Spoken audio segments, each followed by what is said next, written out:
Bien, pues muy buenas tardes para todas y todos.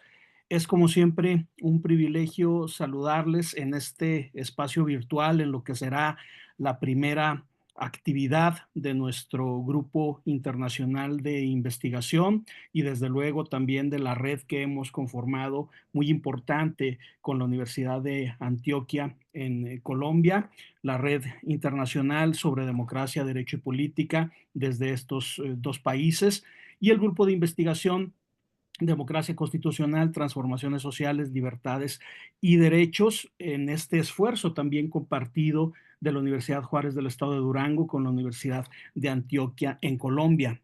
Saludo desde luego con mucho aprecio, con la amistad de siempre a la distancia, empezando a nuestras amigas y amigos colombianos, la profesora Dolly Cuartas, también coordinadora de la red de investigación, y veo también conectado, por supuesto, a Alejandro Londoño, a Rodrigo Piedraíta, quienes son también miembros activos. Rodrigo ya estuvo incluso participando en una actividad reciente y seguramente tendremos en próximos meses a Alejandro. Y por el lado de México, pues desde luego a la maestra Karen Flores Maciel, al doctor Martín Gallardo García, a la doctora Patricia Hermosillo, al doctor Alejandro Vázquez Melero y también al maestro Fernando Jesús Román Quiñones, todos y todas, como decimos, integrantes sumamente activos y dinámicos en esta serie de esfuerzos compartidos. Entonces, en la primera actividad de 2025, dentro de los diálogos internacionales sobre justicia y democracia, vamos a tener el cuarto coloquio, que es un tema muy atractivo y siempre vigente y siempre permanente. Las mujeres frente a la crisis climática, una ponencia, una conferencia que habrá de ser dictada por la maestra María Eugenia Campos Zavala, quien ya conocemos todas y todos, incluso nuestros amigos de Colombia, porque ha sido ya partícipe de varias actividades, empezando por un ciclo de conferencias que tuvimos el semestre pasado, el segundo semestre del año 2024, en ocasión pues de la COP16 de este país sudamericano, y la maestra María Eugenia fue también disertante en uno de esos eventos, en el ciclo de conferencias. Entonces ya la conocemos todas y todos, una maestra muy brillante, que yo me precio además de contar con su amistad, pero ser, como se lo he dicho en público y en privado, siempre con la admiración y el respeto a su trabajo profesional, experta en derechos humanos, profesora de nuestra Facultad de Derecho y Ciencias Políticas y con una amplísima trayectoria teórica y práctica en este tan vital asunto de los derechos fundamentales. Entonces, vamos a cederle el uso de la voz a la maestra María Eugenia Campos Zavala, agradeciéndole por su tiempo, así como a todas y todos los asistentes que estamos reunidos en esta tarde, tanto en México como en Colombia y en otros países de América Latina. Adelante, maestra, tiene usted el uso de la voz. Muchas gracias. Es un placer para mí estar aquí con ustedes, un gran honor. Me siento muy honrada. Les agradezco su presencia de manera virtual, su interés. Espero que esta sea una charla, decía yo, es simplemente como un adentrarnos en el tema y ver la implicación de los derechos humanos de las mujeres ante la emergencia climática o la crisis climática. Entonces, hice una pequeña presentación que me voy a permitir compartirles y bueno, pues espero que a ustedes que están en distintos países, así como aquí en México, aquí en Durango, compañeros de la Universidad Juárez, eh, compañeros también de la Universidad de Antioquia, Colombia, personas de Perú que también estoy viendo aquí, pues les agradezco mucho la presencia y vamos a platicar un poco sobre este tema. En cualquier momento, si ustedes tienen un comentario que hacer, yo les agradezco que lo hagan. Ustedes pueden hacer, si no veo, porque a veces no veo bien el chat, si de pronto se me pierde, pues ustedes lo pueden, ustedes pueden en todo momento, abrir, no sé si la verdad la configuración de Zoom les permite abrir el micrófono, pero ojalá que sí. Bueno, pues que entonces este es un tema que vamos a platicar sobre derechos humanos. ¿Por qué? ¿Qué tiene que ver derechos humanos y cambio climático o crisis climática? Bueno, pues en primer lugar, tenemos que ver que es un tema de derechos humanos, es un tema de democracia, es un tema de justicia, es un tema que involucra no solamente a los estados, sino también a la sociedad civil. Y por eso nosotros decimos que es un tema que se puede englobar en el estudio de los derechos humanos. Entonces, estamos hablando de un cambio climático y esto no es pues por azar o por cuestiones de, digamos, el transcurso del clima que es cíclico, como dicen algunas personas, sino que estamos nosotros hablando, según la Convención de las Naciones Unidas sobre el Cambio Climático, de un cambio que va atribuido directa o indirectamente a la actividad humana. Entonces, aquí hay una responsabilidad de todas las personas, de los seres humanos, de las sociedades, de la forma en la que nos vamos creciendo, desarrollando, y que estamos afectando o alterando la composición de la atmósfera mundial. Y que debido a esta alteración, pues tenemos un clima que es diferente al que tenían las personas hace algunos años, algunas décadas, que este clima ha incrementado su temperatura y que esta incrementación de la temperatura pues trae consecuencias que son adversas en la salud y en el desarrollo de los seres humanos. Esto no ha sido fácil de que los estados lo vean como un tema de derechos humanos y voy a platicar primero un poco cómo se ha ido avanzando en el reconocimiento de la crisis o emergencia climática como derecho humano y luego lo vinculamos con las mujeres. ¿Por qué decía yo que era un tema también de democracia? Y ahorita vamos a ver algunos documentos que tienen que ver con la democracia. Bueno, porque en los temas de democracia y de justicia, nosotros vamos a ver de manera diferenciada, según el género, cómo afectan las resoluciones de los órganos gubernamentales a la sociedad civil, cómo le afectan a las mujeres, cómo le afectan a los hombres y abriendo el panorama en un ámbito interseccional, cómo le afectan a las personas indígenas, cómo le afectan a las personas que viven con alguna discapacidad. Entonces, es necesario entender esto. Un poco de lo que les comentaba, de cómo es que hemos ido avanzando en el reconocimiento del derecho humano a un medio ambiente sano y luego de la crisis o emergencia climática.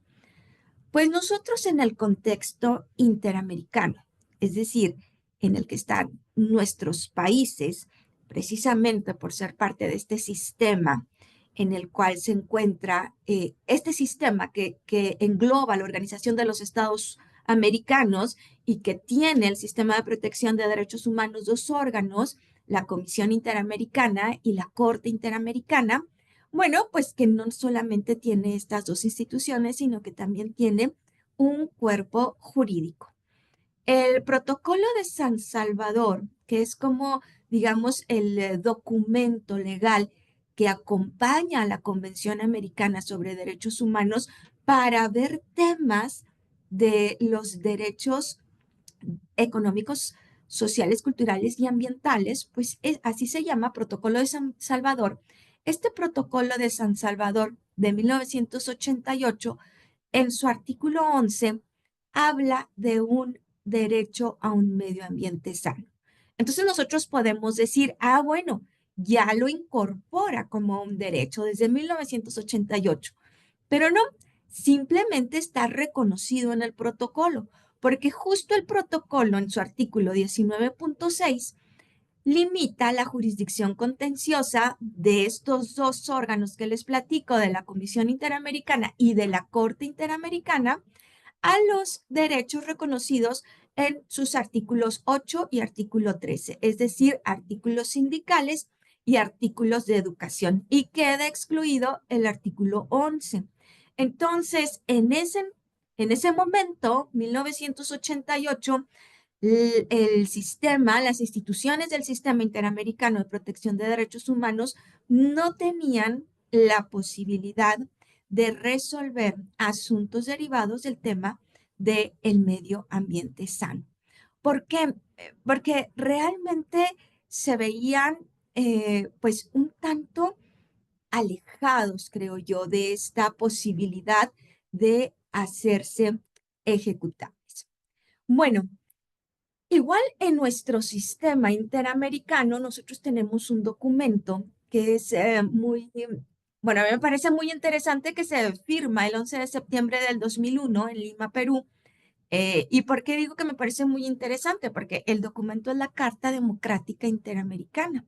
Y todos y todas sabemos que el 11 de septiembre del 2001, pues fue como que el parteaguas que pone en crisis en los sistemas democráticos en el mundo. Sí, porque fue justamente el atentado de las Torres Gemelas. Pero bueno, más allá de la coincidencia de las fechas, pues entonces en esta carta democrática, pues tenemos nosotros unas menciones específicas al derecho al medio ambiente. En unas es en el preámbulo donde nos habla justamente de ese derecho al medio ambiente y la otra en el artículo 15. ¿Qué quiere decir esto?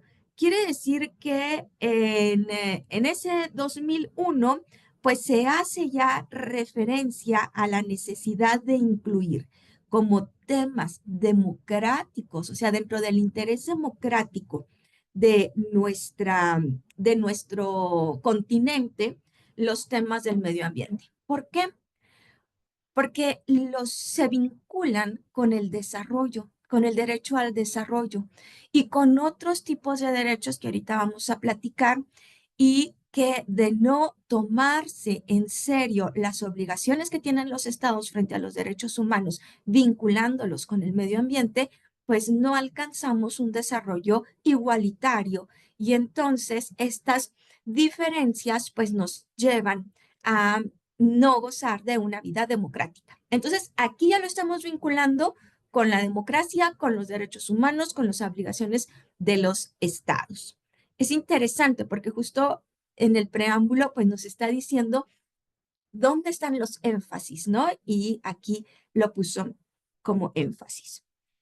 Luego, en el 2017, tenemos nosotros un caso de la Corte Interamericana de Derechos Humanos, bueno, no nosotros, lo tuvo Perú, Lagos del Campo, y aquí es interesante, y si nos fijamos todos los años que pasan, bueno, es que obviamente sucedieron más acciones que yo no estoy poniendo, pero que sí ha sido un desarrollo, se puede decir hasta lento, ¿no? Pero bueno, pues aquí la Corte es muy importante porque reconoce que sí tiene competencia para revisar un caso derivado del artículo 26 de la Convención, es decir, sobre los asuntos de ESCA, ¿no? De derechos económicos, sociales, culturales y medioambientales. Entonces, bueno, pues que en ese caso, la Corte reconoce que puede revisar asuntos medioambientales, asuntos del artículo 26. Ahora, la Corte resalta la interdependencia y la indivisibilidad de derechos humanos y por eso dice los efectos adversos del cambio climático afectan el goce efectivo de los derechos humanos. Para mí esto es muy significativo porque ya estamos viendo cómo o más bien la Corte hace ese reconocimiento que a lo mejor decimos, bueno, es que es obvio. Bueno, no es obvio hasta que no lo reconozca o un documento, una resolución de un tribunal o que algo que nos dé ese sustento para poderlo decir. Entonces, los efectos adversos del cambio climático ya podemos identificar que afectan el goce efectivo de los derechos humanos. Aquí todavía hablamos de en conjunto. Nosotros ahora entendemos que afectan de manera diferenciada el goce efectivo de los derechos humanos. Y esto está vinculado con lo que le llamamos justicia climática. La justicia climática hace referencia, ese concepto hace referencia a que no es no hay una relación equitativa entre las personas que contaminan y los que reciben los daños de esa contaminación. Entonces, aquí vamos viendo las personas que más reciben los efectos adversos eh, respecto al cambio climático son las personas que viven en estados, en países que menos contaminan porque tienen menos recursos para tener una infraestructura tecnológica avanzada. Entonces, pues aquí los estados definitivamente tienen que tomar esto en cuenta porque hay una consecuencia en las acciones y no solamente del Estado que es responsable ante sus ciudadanos. Es decir, hay una consecuencia en las acciones del Estado X en los habitantes del Estado Y. Y eso solo lo podemos trabajar a través del tema de los derechos humanos, porque los derechos humanos son universales. Entonces, hace rato les decía yo, bueno, la Corte analiza la característica de la indivisibilidad de los derechos humanos. Y ahora, pues también podemos ver que estamos hablando de la universalidad de los derechos humanos, porque se van a tener que imponer acciones, según lo que veían en ese momento, a estados porque sus acciones legales, porque los efectos de sus contaminantes pues van más allá de sus fronteras. Bueno, seguimos un poco con este desarrollo histórico y en el 2017 Colombia le pregunta a la Corte en una opinión consultiva hace una opinión consultiva a la Corte y se reconoce como respuesta al medio ambiente sano como un derecho humano. Pero no solamente eso, sino que ya se reconoce que las obligaciones que tienen los estados en materia de derechos humanos, esas obligaciones que maneja la Convención Americana sobre Derechos Humanos y en el caso de cada uno de los países, nuestras constituciones, bueno, pues que esas obligaciones que se tienen previstas en la convención son obligaciones para los estados, ¿sí? Entonces, no lo pueden ya dejar pasar ni lo pueden ver como un tema secundario. En el 2020, Argentina recibe una sentencia de la Corte Interamericana y en esta sentencia, pues además se habla de que el derecho al medio ambiente sano es un fenómeno transgeneracional. El caso que les menciono es un caso de la asociación Yaca Conat, es una asociación que se llama Nuestra Tierra, tiene que ver las personas indígenas y bueno, pues aquí se reconoce también ese derecho con una perspectiva transgeneracional. ¿Qué quiere decir esto? El derecho al medio ambiente sano lo vamos a ver también para las generaciones futuras. Ese derecho que tienen las personas que aún no nacen es una obligación que tenemos las personas que vivimos aquí, es una obligación para los estados de tener una legislación prudente, una legislación válida, adecuada, que garantice que la tierra va a ser habitable con las características humanas que nosotros conocemos para las generaciones que todavía no conocemos, que todavía no existen. Bueno, he platicado un poco en el sistema interamericano y en el sistema universal, es decir, en el sistema de protección de derechos humanos de la Organización de las Naciones Unidas, pues tenemos también una observación general, que es la 36-2019 del Comité de Derechos Humanos, que reconoce que la degradación ambiental es una amenaza a la vida. Esto, como digo yo, lo puedo decir así muy simple, porque nosotros lo podemos entender también así muy simple, pero tiene unas implicaciones y un trasfondo muy fuerte, porque si estamos hablando de una amenaza a la vida, estamos hablando de una amenaza a un derecho humano. Y si estamos hablando de una amenaza a un derecho humano, tenemos que hablar de la vinculación que existe con esa amenaza y la obligación que tienen los estados, que aquí sería prevenir. ¿Sí? Entonces ¿cuáles son las respuestas que dan los estados ante este reconocimiento del Comité de Derechos Humanos de la ONU? Este comité también reconoce que hay una amenaza a la habilidad de las generaciones presentes y futuras para disfrutar su derecho a la vida. Entonces dicen, no solamente la degradación ambiental no solamente está siendo una amenaza para las generaciones actuales, como lo veíamos hace rato en el sistema interamericano también, sino para las generaciones que aún no conocemos y la obligación que tienen los estados al respecto de proteger. El año pasado tuvimos una resolución del Tribunal Europeo muy interesante y a mí me parece digna de compartirles porque fue un esfuerzo de mujeres suizas, pero mujeres de edad avanzada. De hecho, algunas personas llamaron este asunto como las ancianas por el clima, otros decían las abuelas por el clima. Y el caso es que se unen un grupo de mujeres para demandar a su propio estado, porque dicen que la variación climática les afecta más a ellas como mujeres de edad avanzada que a otro tipo de personas. Entonces, aquí está obligando a implementar la perspectiva interseccional a un tribunal europeo, ¿no? Y aquí está viendo cómo es que afecta a unas mujeres por su condición de ser mujeres y por su edad, una situación climática. Entonces van a decir, bueno, pues ¿y el clima qué, no? ¿Qué tiene que hacer su gobierno en que esté haciendo más calor que antes?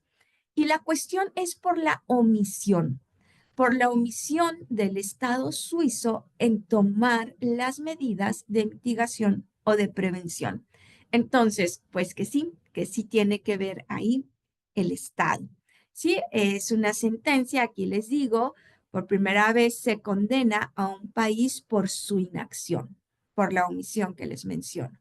Sí, Suiza se vio como que violentó los derechos humanos de las personas mayores, específicamente en este caso eran mujeres, al no adoptar medidas efectivas para enfrentar el calentamiento global.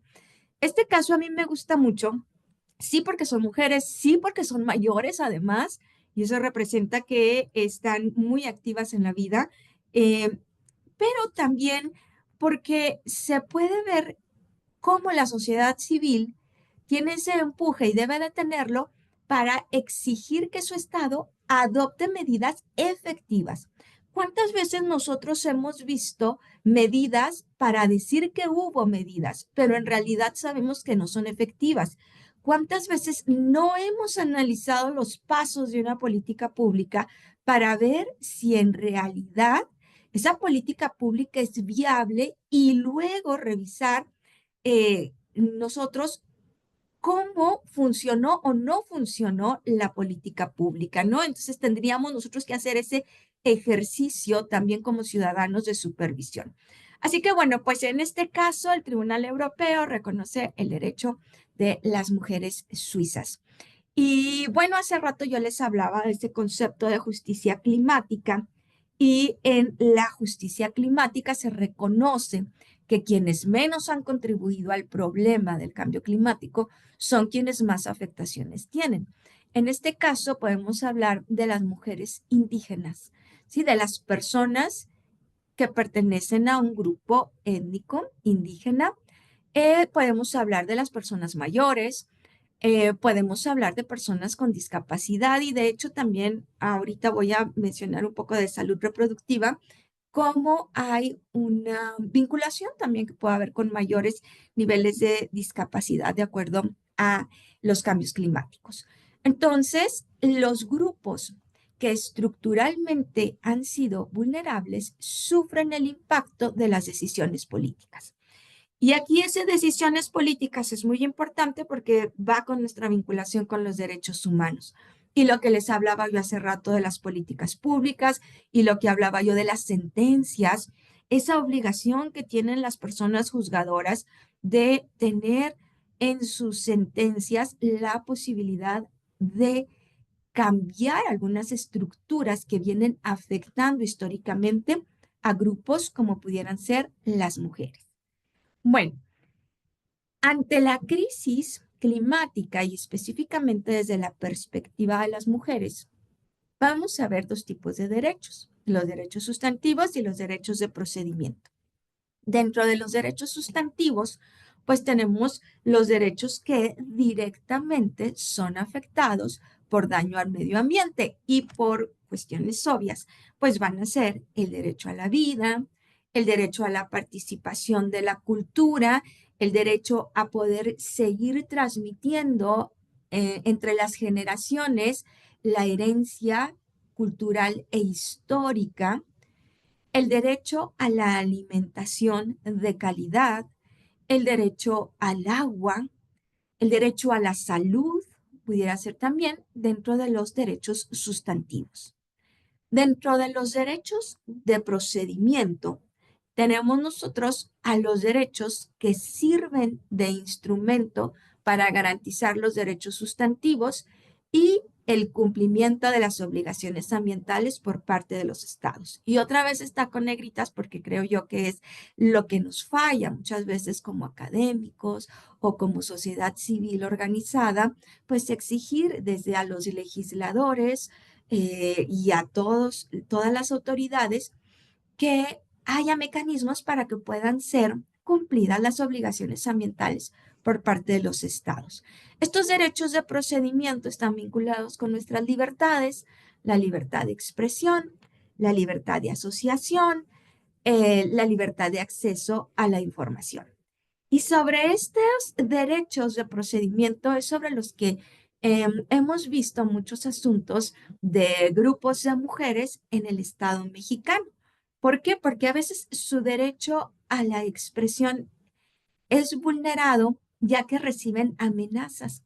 Bueno, y aquí sabemos de varios grupos ecologistas que han sido silenciados, pero el derecho a la asociación y el derecho a la información son otros tipos de derechos también muy importantes porque aquí nos están vinculando con una obligación que tienen los estados que cada vez que van a trabajar, sobre todo en materia de pueblos indígenas, con algún grupo indígena, pues le tienen que informar sobre lo que van a hacer y las consecuencias climáticas o cuáles van a ser las afectaciones del proyecto que se pretende realizar. Entonces, esos derechos de procedimiento pues que sí están vinculados con el derecho al libre consentimiento, ese libre consentimiento informado cuando hay un proyecto, el derecho a tener pues asociaciones que puedan involucrarse con las acciones que están haciendo los estados en su territorio y que tengan consecuencias medioambientales. Bueno, pues estamos tratando de explicar por qué es importante dar este enfoque diferenciado respecto a mujeres y crisis climática. Y pues a mí me gustaría decirles que es muy importante en los dos tipos de derecho que el Estado cumpla con sus obligaciones, pero con un enfoque diferenciado por género. Si tienen que entender las autoridades y nosotros, nosotras, pues también tenemos que hacer nuestros análisis, nosotros tenemos que, desde cómo hacemos nuestras lecturas, cómo transmitimos nuestras ideas, contemplando el enfoque por el impacto diferenciado por género. No afecta igual la crisis del medio ambiente a los hombres que a las mujeres. Y ahorita dijimos, no afecta igual según el país en el que estás, ni el lugar del país en el que estás. Y no afecta más, y más bien afecta más a los que menos tienen.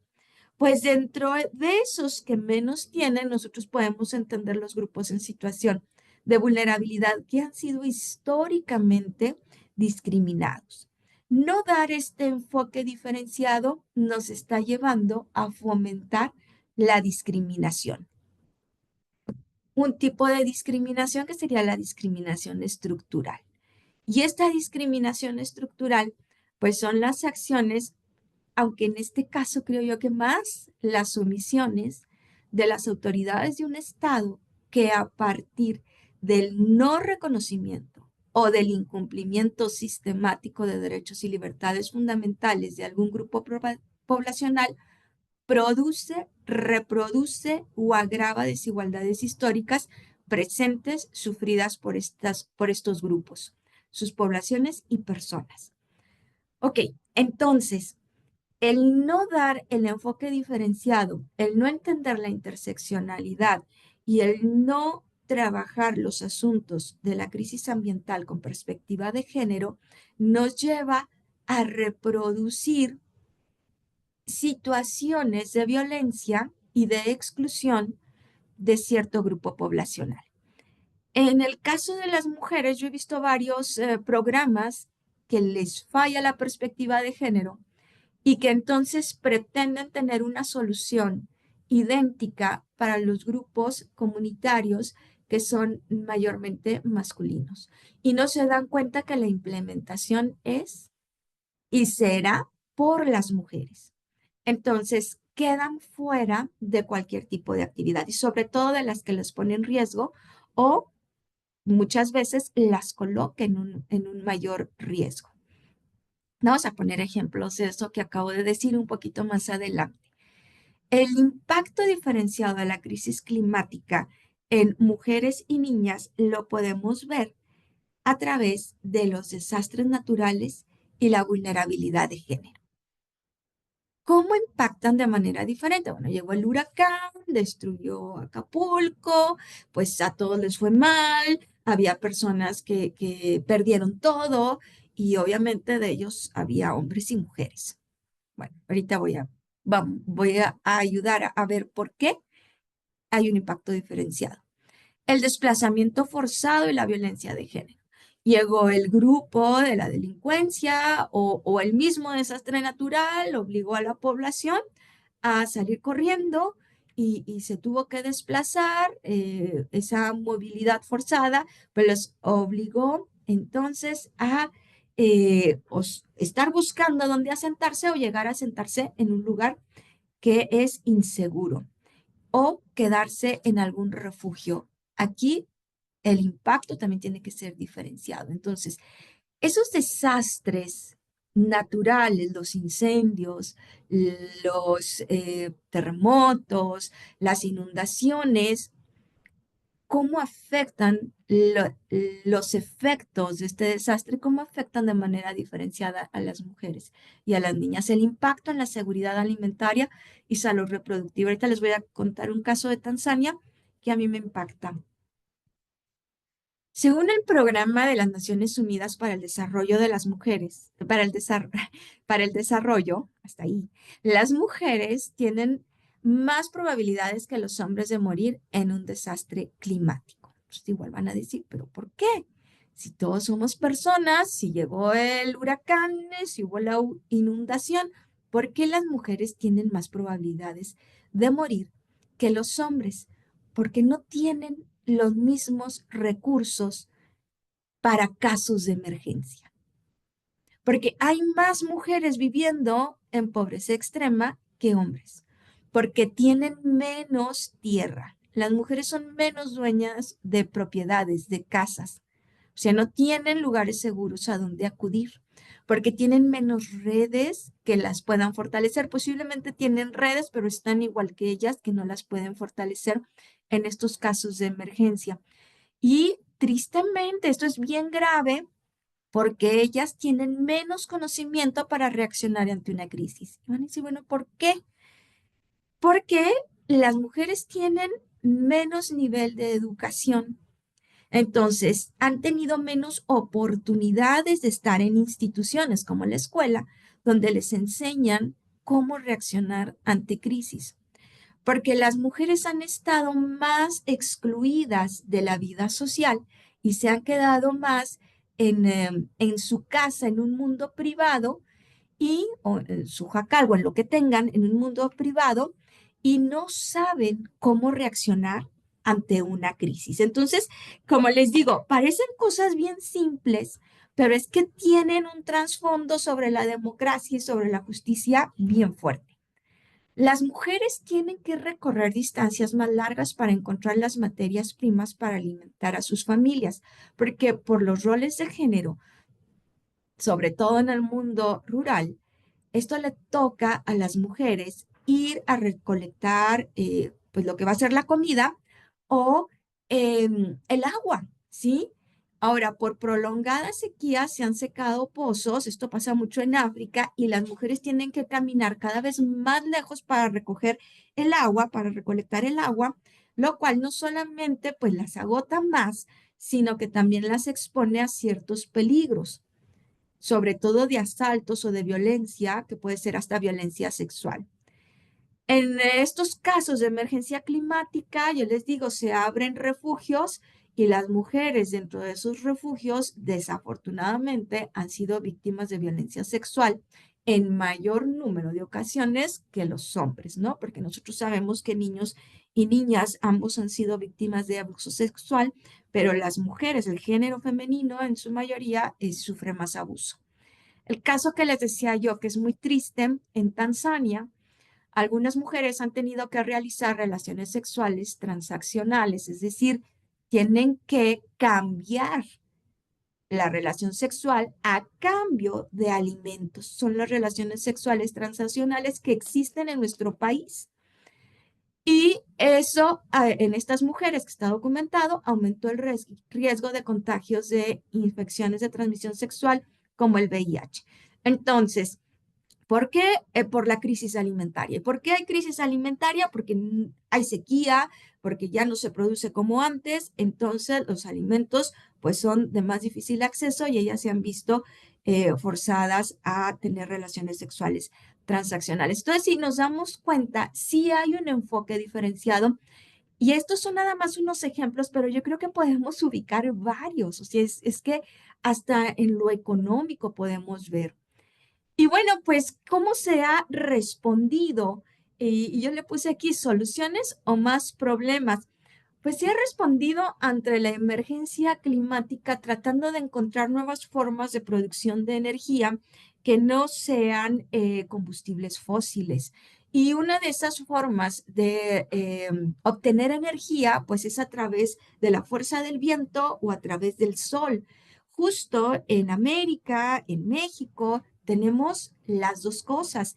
En Oaxaca tienen un viento privilegiado. Bueno, pues que aquí en Durango también tenemos muy buen viento, ¿no? Y nosotros sabemos que sol también.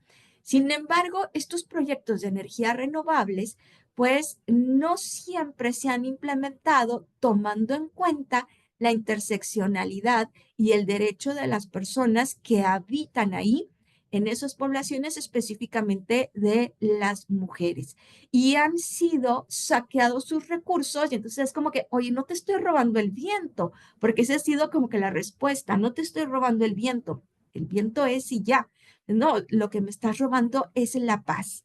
Y este es un caso bien interesante que les voy a platicar ahorita. Bueno, pues este tipo de energías, pues, por ejemplo, los campos para captar la energía solar, pues han desbancado lugares tradicionales de algunas poblaciones, y a muchas mujeres que ahí recolectaban sus hongos o que ahí recolectaban lo que necesitaban para sus medicinas tradicionales, pues ya no lo pueden hacer. El caso de Unión Hidalgo, este caso es muy interesante porque es un caso con un gigante de Francia, ¿no? Sobre la energía eólica.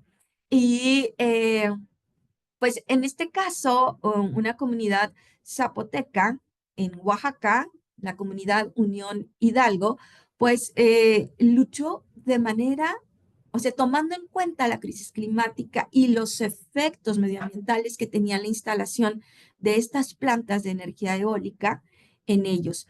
Y nosotros podemos ver esos molinos actuales de viento que los vemos y los vinculamos con energía limpia, pero si nosotros nos paráramos en un campo de energía eólica, no aguantaríamos el ruido. ¿Sí? Entonces, a estas personas fueron y les instalaron los campos en las orejas, ahora sí que donde viven ellos, pues es en realidad una afectación muy grande, ¿no? Entonces, bueno, pues estos son algunos casos que yo quisiera enseñarles. ¿Por qué tiene que ver las mujeres? Aquí, a lo mejor en este último quedó la duda, ¿no? ¿Y las mujeres dónde están? Las mujeres eran las que se quedaban en haciendo labores en la comunidad, los hombres iban, trabajaban fuera, ellas eran las que estaban generalmente ahí con la afectación que tenían estos campos de energía eólica y además que fueron las que se juntaron y que fueron las que reclamaron. Em, pues eso es lo que yo tenía para comentarles. Yo espero que haya sido de su interés. A mí me parece muy importante vincularlo con los temas que se trabajan de democracia, porque si no entendemos las diferencias estructurales entre géneros, si no entendemos de manera diferenciada las necesidades y las respuestas de una política pública de las mujeres que de los hombres, no podemos hablar de democracia. No podemos hablar de democracia si no estamos todos y todas incluidos con nuestras necesidades específicas. Y si no hablamos de democracia, no hablamos entonces de justicia. Así que la interseccionalidad pues es un deber. Los derechos humanos nos exigen contemplarla y pues yo agradezco mucho su atención y quedo a sus órdenes si hay algún comentario que alguien tuviera.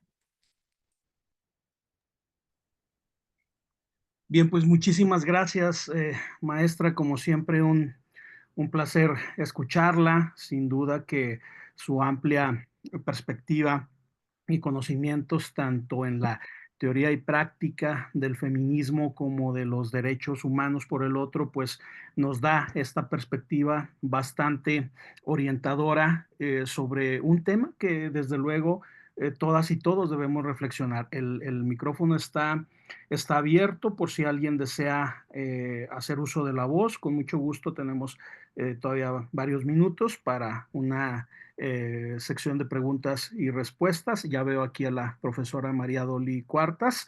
Y de hecho, pues con usted pudiéramos arrancar, profesora. Saludos, buena tarde, por cierto. Saludos. Gusto en volver a verlos eh, el día de hoy.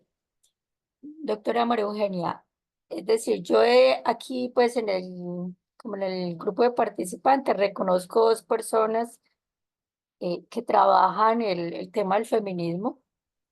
Usted, por supuesto, y Maribel, que es una integrante de la red nuestra en Colombia.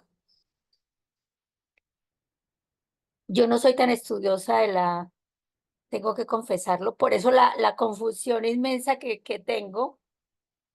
Pero mi pregunta, empezando pues como por ese vacío teórico, ese conocimiento que no se tiene sobre el feminismo, yo puedo comprender porque yo he trabajado el asunto digamos, de la justicia transgeneracional en mis cursos. También he trabajado el asunto de la justicia climática en términos más de cargas sociales, ¿cierto? No obstante, y también tengo conocimiento que de los 90, finales de los 90, es importante mirar las sociedades desde el contexto. O sea, las problemáticas son contextuales, las poblaciones no pueden verse de manera unitaria, los grupos sociales no son la unidad política, digamos, general que tiene el Estado. Hay que ir un poco más allá, en profundidad, ¿cierto? Porque se tiene una cantidad, digamos, de contextos que nos hacen diferentes. Y ahí esa diferenciación es importante entre los estados y ahí es donde yo tengo como el gran problema para lograr conectar. ¿Cómo se exige esa diferenciación? En Suiza es genial. Cuando las ancianas hacen ese alegato, mire, tengo que estar en mi casa porque por mi condición de salud no puedo salir. Pero es que es Suiza, ¿cierto? Pero, por ejemplo, en países que tienen una economía,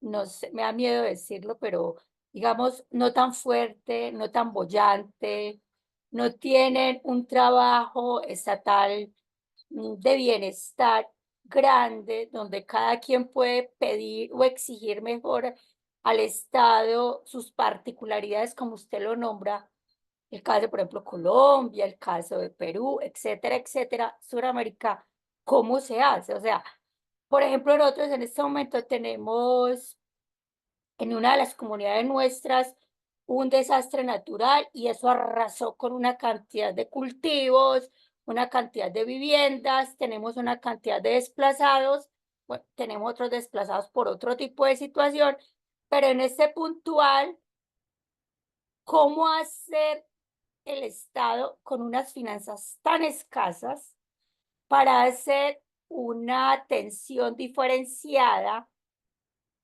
sin que atropelle más y revictimice más, en este caso a las mujeres, cuando su capacidad, no solo económica, sino también, digamos, de funcionarios, no lo permite? Ahí es como donde yo tengo el gran vacío, cómo hacer una política pública, un impacto, un algo que atienda la particularidad, porque lo que hace el Estado es una cosa general para poder atender, que es lo que están haciendo en este momento, ¿cierto? Tenemos dos situaciones, una en crisis, un asunto de violencia entre grupos y tenemos otra en Colombia en este momento, ¿no? Tenemos otra por un asunto climático. Son dos situaciones. Prácticamente el Estado atendió ambas situaciones de la misma manera. El orden público mandó ejército y lo que el daño climático que tumbó puente, bueno, hizo una cantidad de desastres, también mandó ejército, ¿cierto? Con colaboración. Y tenemos desplazados y tenemos una cantidad de cosas, pero todos están siendo atendidos de la misma manera. Ahí creo yo que hay una revictimización. Hasta ahí. Sí, muchísimas gracias, maestra. Claro que sí, hay una revictimización, como usted lo dice. Bueno, es que los estados tienen la obligación voy a hablar ahorita del caso mexicano, pero esta obligación también va para Colombia, ¿sí? De juzgar con perspectiva de género. O sea, ¿por qué? Porque así está, eh, es parte de las obligaciones de los estados, ¿sí? Entonces, no solamente juzgar, tenemos protocolos para implementar la perspectiva de género dentro de la función jurisdiccional, pero también se han hecho muchos esfuerzos, y que Colombia sí los ha hecho, para implementar la perspectiva de género en la elaboración y en la fiscalización, porque para ver si funcionó o no, la política pública tiene que fiscalizarse y el diseño de fiscalización tiene que contemplar la perspectiva de género. Entonces, estas son obligaciones de los estados que desde finales de los 90, porque desde el 93, desde las conferencias de Beijing, nosotros ya sabemos que los derechos de las mujeres son derechos humanos. Y ahí empezaron pues a transversalizar esta visión diferenciada, las implicaciones diferenciadas de las acciones gubernamentales hacia las mujeres y hacia los hombres. Hablamos de estos refugios y muchas veces la respuesta es: mándalos a un refugio. Bueno, pues, ¿y qué tal? Así nada más, ¿no? Abre un refugio y mete allá a la gente, porque tenemos una crisis, una emergencia con desplazados que no tienen dónde quedarse. Pero si no le damos perspectiva de género, vamos a crear que las mujeres estén, o muchas mujeres de ellas, sobre todo las adolescentes, estén pues con un riesgo, con una vulnerabilidad mayor de ser víctimas de violencia sexual. Entonces, ¿cómo se hace? Bueno, las mujeres de Suiza, no es porque el gobierno suiza tenga esa visión, o sea, de hecho el gobierno suiza dijo, aquí todos somos iguales. Y el gobierno de Suiza les dijo nada, o sea, que si te da mucho calor, pues a los niños también, y que si el impacto de que yo no haga nada por la crisis ambiental, pues no me importa. El gobierno suizo no les hizo caso. Las mujeres suizas se fueron al Tribunal Europeo, que sería como nuestra Corte Interamericana. Entonces, el Tribunal Europeo fue el que revisa el asunto y condena a Suiza. O sea, ya es una orden internacional y eso a nosotros nos puede servir mucho porque ha sido la Corte Interamericana la que nos ha obligado a incorporar la perspectiva de género a través de muchos casos. Y entonces a lo mejor va a haber casos que decimos, este caso no me interesa. Por ejemplo, el caso de Beatriz, que decimos, no, no, porque habla de aborto y a lo mejor muchas personas dicen, no me interesa. No, pero dentro de su sentencia, que además que es obligatoria, no solamente para el Estado responsable, sino que los estándares que salen de las sentencias nos obligan a todos los países, ahí podemos ver cómo trabaja la perspectiva de género. Entonces, sí que nuestros estados de América están obligados a incorporar la perspectiva de género en el diseño de política pública, en la fiscalización de política pública y en juzgar. Aquí lo que podemos hacer es la sociedad civil organizarnos, organizarnos más con grupos de mujeres, fortalecer estos grupos de mujeres, revisar también las resoluciones de CEDAW. El comité CEDAW nos ha explicado muy bien lo que es la discriminación contra las mujeres y apartarnos de las políticas, es decir, no entender el impacto diferenciado de las políticas públicas es discriminación, porque nosotros vamos a decir, oye, no estás haciendo nada para la situación y nos va a decir, sí, gasté tanto dinero en esto. Pues sí, pero a nosotras no nos sirvió.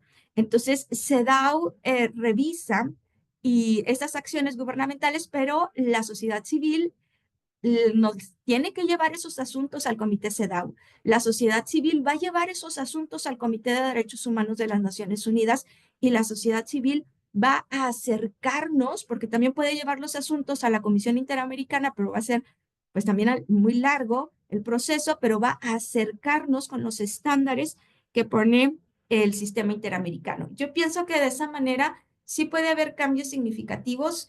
Creo yo ahorita que estamos en una crisis de derechos de las mujeres, pero también creo que la vamos a superar porque ha habido un crecimiento muy fuerte. Entonces, pues eso, maestra, ojalá que mejoren las cosas. Muchas gracias. Si alguien más desea hacer el uso de la voz, por favor, el micrófono está abierto. Doctor Alejandro Vázquez. Servidor, con el gusto de saludarlo a usted, doctor amigo, a nuestros amigos allá en Colombia, la doctora Dolly, el doctor Nelson, seguramente nos acompaña, a nuestra amiga Maribel, a mi tocayo Alejandro, en fin, todos los amigos de allá y desde luego a los de aquí. Y pues saludar también a la maestra María Eugenia Campos, brillante su ponencia. Y bueno, yo hacer un cuestionamiento a la maestra. ¿Considera que esta situación de crisis climática sería considerada como una cuestión feminista? Muchas gracias, maestro. Gracias por sus palabras y por su pregunta. Sí, en realidad creo yo que sí le podemos, obviamente que la crisis climática es para todos, pero yo estoy viendo que son más grupos de mujeres las que dan la respuesta o la que tienen más exigencia hacia las autoridades para proteger el medio ambiente. Entonces, algo que no estoy muy de acuerdo es que le dejen la carga del cambio climático a las mujeres. ¿Por qué?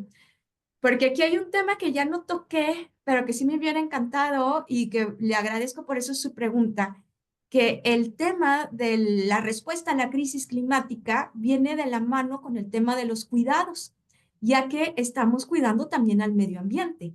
Y el tema de los cuidados, que ya también se está trabajando mucho, porque el derecho a ser cuidado, o sea, es un derecho que tenemos todas las personas, derechos a ser cuidados. Y estamos hablando ya hasta de generaciones que aún no nacen.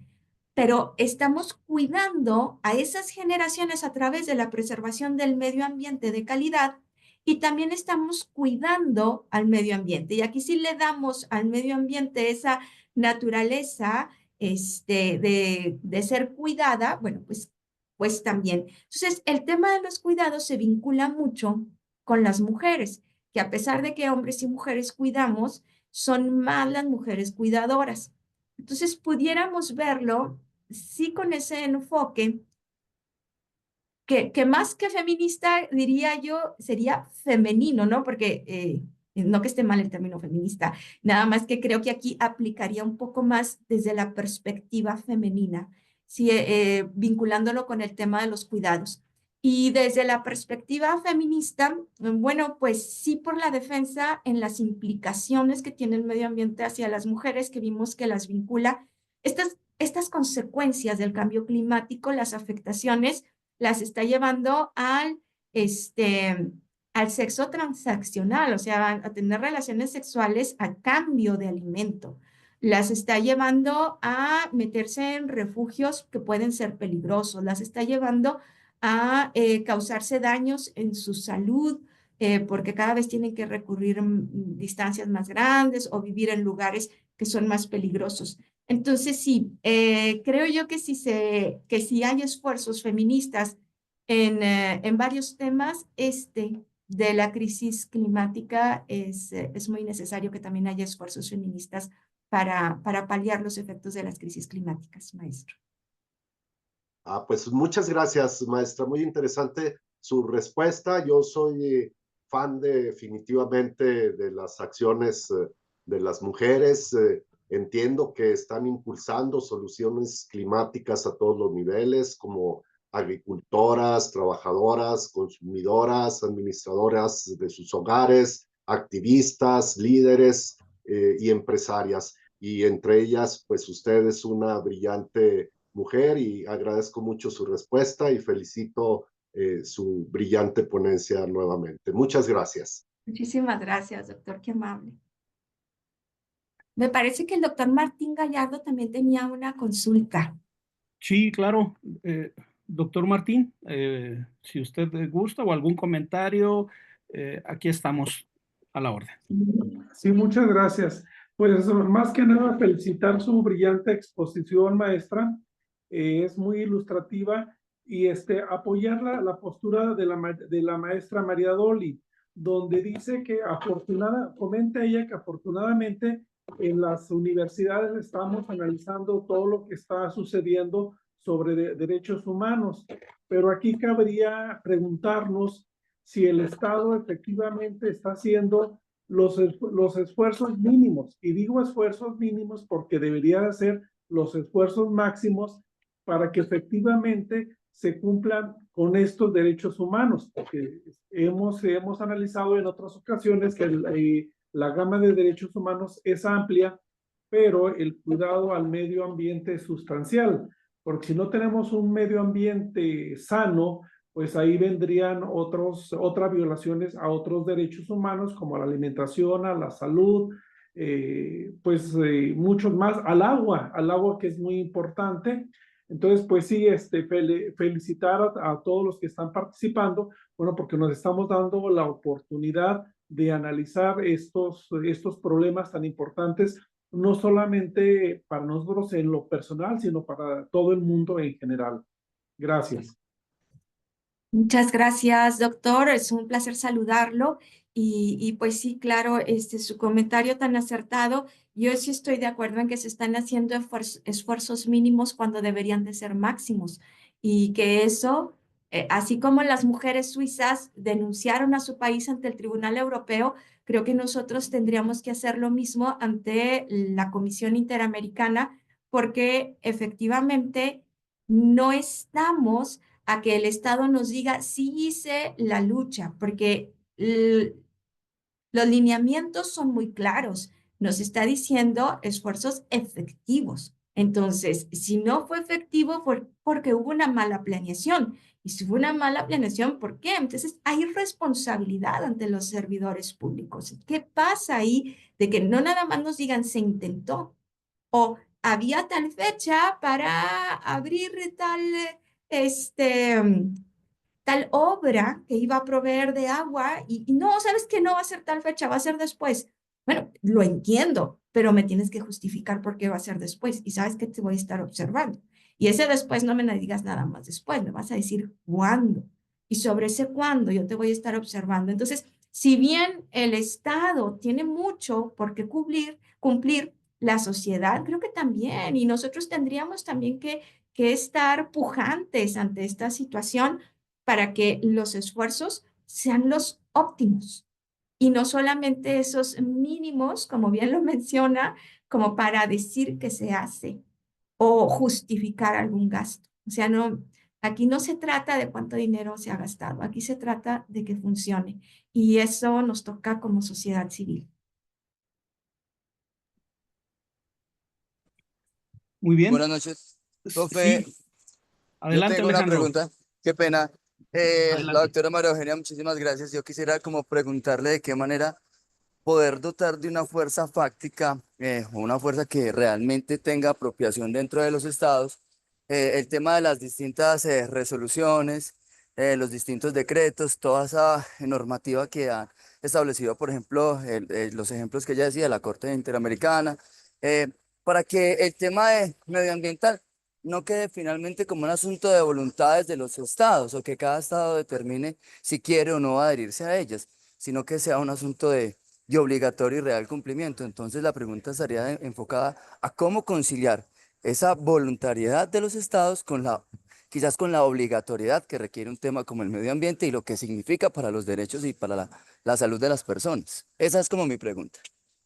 Sí, pues yo agradezco esa pregunta porque ese es el tema medular. O sea, en realidad, ¿cómo hacemos que no sean un sueño, que no sea una aspiración? Porque hay quienes nos dicen, los derechos humanos son aspiraciones. Sí, bueno, claro que son aspiraciones, pero es que los derechos humanos también se traducen en obligaciones y para eso tenemos, pues, bueno, la Convención Americana donde nos habla de las obligaciones de los estados en materia de derechos humanos.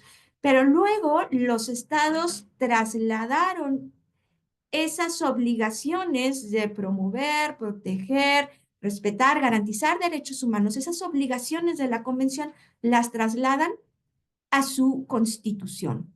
Y una vez ahí en la Constitución, pues sí que tenemos herramientas, cada uno de nuestros países, dentro de nuestros sistemas jurídicos, para poderlas exigir. Y entonces, ¿qué nos falta? Creo yo que nos falta mucha cultura jurídica, porque a veces decimos voluntad política. Sí, estoy de acuerdo, voluntad política, pero esa voluntad política es también por quién votamos y cómo exigimos a quién votamos. Pero también falta mucha cultura jurídica para saber que lo que está en el texto constitucional se tiene que cumplir y que el texto constitucional no es letra muerta ni las constituciones papel mojado. Entonces, los legislativos están obligados obligados a legislar sobre las disposiciones constitucionales y luego las instituciones a cumplirlas. Entonces, sí hay mucho de voluntad política, pero también hay mucho de desconocimiento y de apatía de la sociedad civil y mucha de falta de cultura jurídica. Yo creo que tenemos que promover más y de manera cada vez más amigable y más accesible y a veces sin pasiones, porque creo que eso es lo que le ha dañado al movimiento feminista, que a veces es muy reaccionario, muy lleno de pasión y de furia, y que lo entiendo, porque si no se ha hecho escuchar, pero ya una vez que se hizo escuchar, pues se ganó también el rechazo de muchos grupos sociales, ¿no? Entonces creo que también nos falta que la academia o que personas, pues conteniendo esa emoción y esa pasión, difundamos de manera clara y sencilla la obligación que tenemos todas las personas de exigirle a los gobernantes las disposiciones de la Corte Interamericana. Si es que bueno, no muchos estados, pero algunos estados están denunciando la convención. ¿Qué quiere decir denunciar? Salirte de lo que te obliga la convención. Si te saliste, pues ahí sí ya no hay nada. O sea, ahí en tu país vas a tener que encontrar los recursos solamente locales. Pero mientras no se haya denunciado, es decir, mientras no te hayas salido, no la hayas negado, pues está vigente esa obligación de los estados. Y como sociedad se los tenemos que hacer ver. ¿Cuál es la herramienta que tenemos? El voto. El voto y decirle, ¿sabes qué? Pues el voto y la organización de la sociedad civil, porque igual si decimos, pues no voto por ti, voto por el otro, que está igual o peor, pero si tenemos buenas oportunidades, porque la sociedad civil se ha organizado a manera tal de crear partidos políticos, conocedores, pues entonces ya ahí sí tenemos nosotros una herramienta muy importante de decir, pues no voto por ti porque tú no me cumples.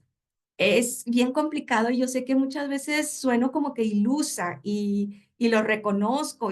Sí soy una persona ilusa porque creo en el poder de la sociedad civil organizada y creo en los derechos humanos, pero es que si no creyera en ellos, pues estaría, pues no sé, a lo mejor que muy triste o muy tendida aquí no hay nada bueno que hacer, ¿no? Y no, o sea, sí tengo esperanza en que podemos hacer estos cambios positivos por muy difícil que se vean los entornos, si seguimos difundiendo a la buena, les digo eso del feminismo, a veces a algunas personas, a mí me encanta la palabra, yo me considero feminista, pero hay unas personas que dicen eso es malo.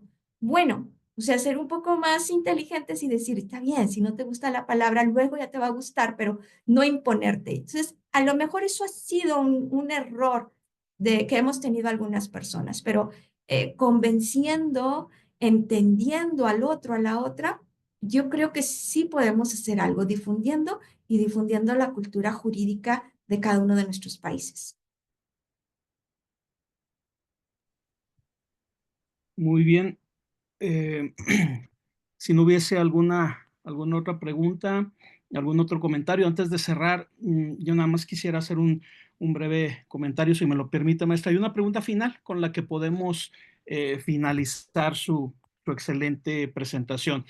Decíamos al inicio, en la presentación de la ponencia de la maestra María Eugenia, que el tema de la crisis climática desafortunadamente está siempre presente, siempre latente y es algo sobre lo cual debemos reflexionar en todo momento.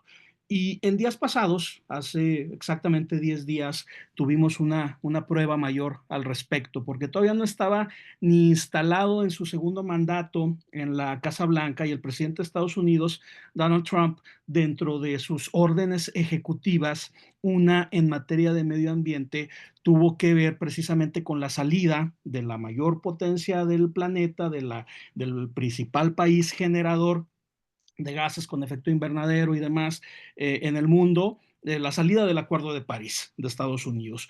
Pero a mí me pareció muy bien, me pareció excelente cuando platiqué previamente con la maestra en torno a cuál sería el tema que abordaríamos en este coloquio dentro de estos diálogos internacionales sobre justicia y democracia, porque en efecto, vamos, la crisis climática no es neutral ni es tampoco igual en términos de género, como ella bien lo especificó. Hablar de estrés hídrico, hablar de falta de agua, hablar de deforestación, ahora el tema de los incendios forestales en el sur de California, que dicho sea de paso, en agosto, en septiembre, están pero en el norte de este estado, igual no son neutrales al género. Las mujeres sufren por muchos de los aspectos que ella nos explicó en términos de las personas desplazadas, refugiadas, migrantes.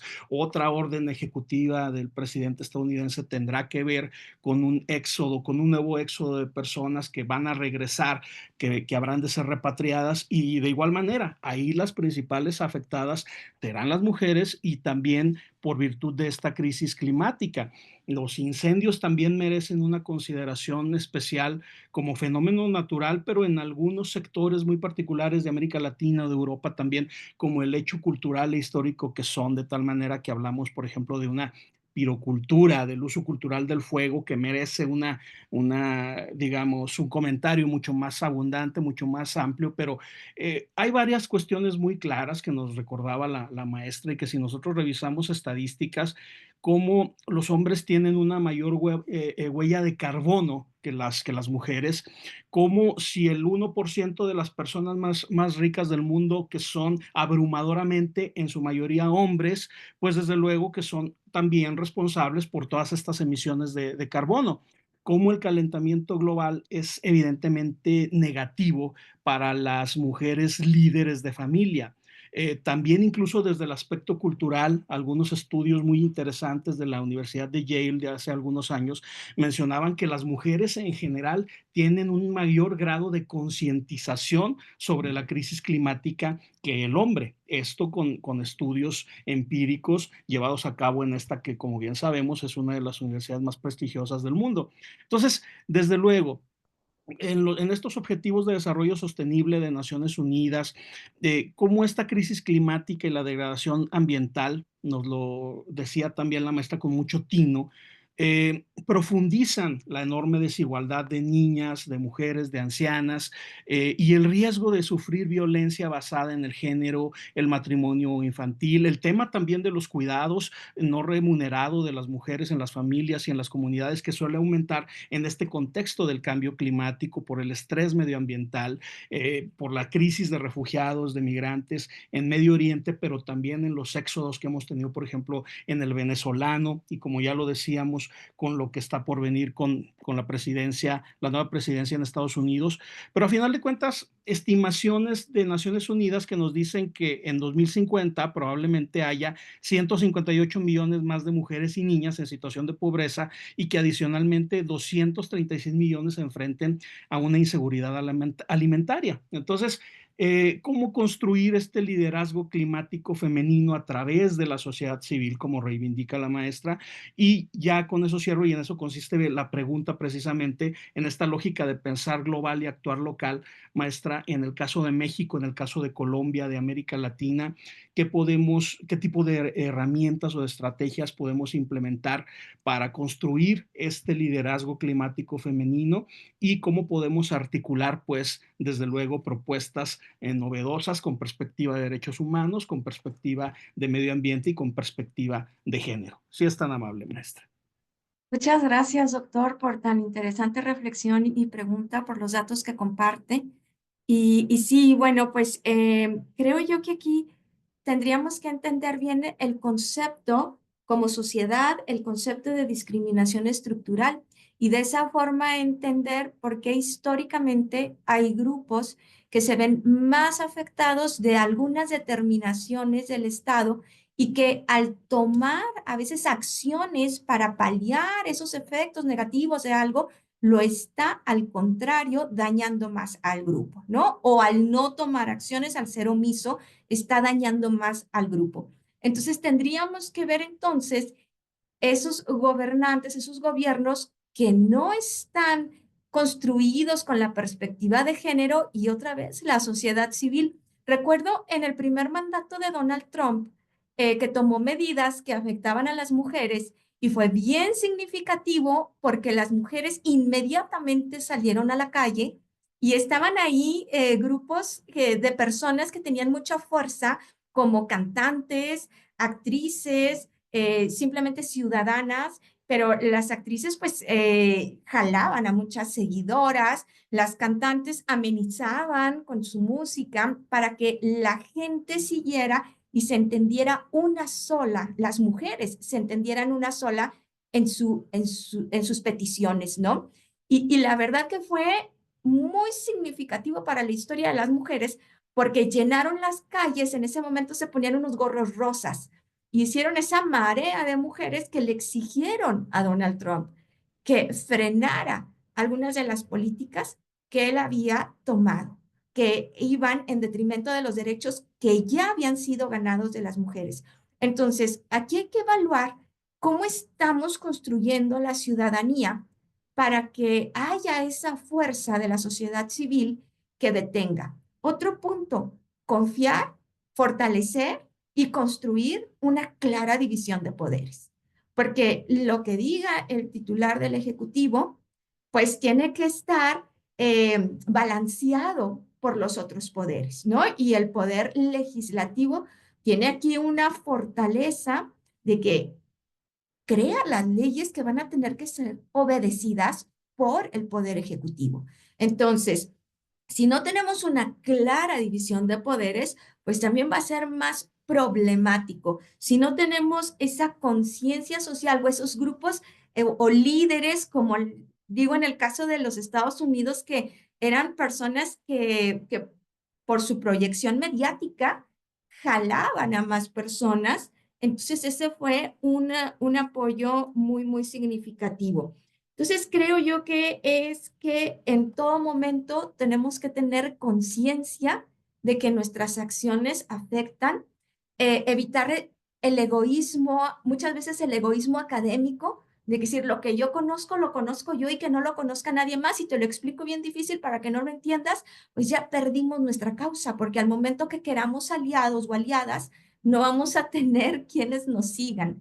Entonces, creo que es un esfuerzo de la sociedad civil muy, muy grande. El calentamiento global efectivamente nos va a afectar a todos si no hacemos algo. La salida del Acuerdo de París de los Estados Unidos es muy significativo porque es de los principales contaminantes. Y es que no solamente son los Estados Unidos, sino que vemos que se está creando este grupo de élite, de gente poderosa, de gente rica, de gente en la toma de decisiones, donde no solamente son gobernantes, sino que son los líderes de las redes sociales, los líderes de las comunicaciones, los líderes de la comunicación satelital, y ellos son los que van a manejar la política mundial. Entonces, aquí toca, pues, enfrentar con conocimiento de cómo están las cosas, tener nosotros conocimiento de cuáles son nuestros poderes y mediar en lo posible la situación.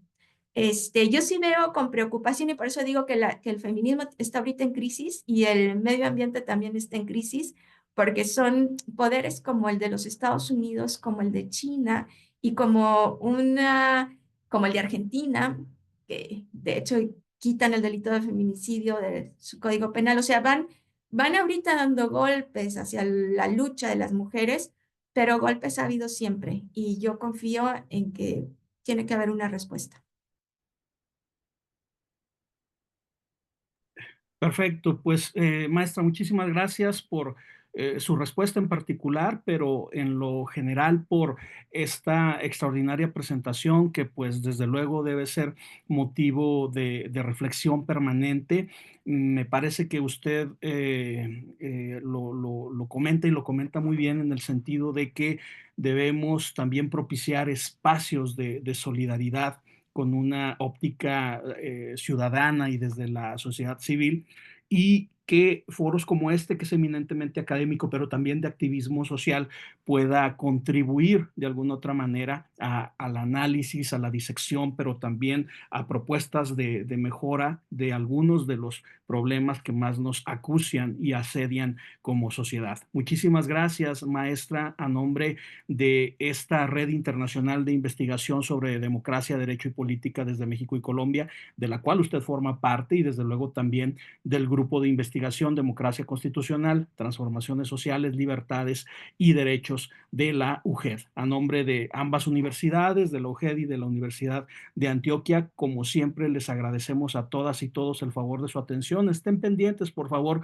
de estos diálogos internacionales sobre justicia y democracia. Estaremos llevando a cabo por lo menos un evento al mes, pero es muy probable que tengamos más a lo largo de este año, que será muy intenso, como lo es también la agenda planetaria, y que nosotros podemos contribuir con nuestro granito de arena, como decimos en México, a solucionar estas problemáticas tan apremiantes. Muchísimas gracias, pues, para todas y todos. De nueva cuenta, saludos desde México hasta Colombia, Perú y demás países que estamos aquí conectados, y nos mantenemos en comunicación. Un fuerte abrazo para todas y todos.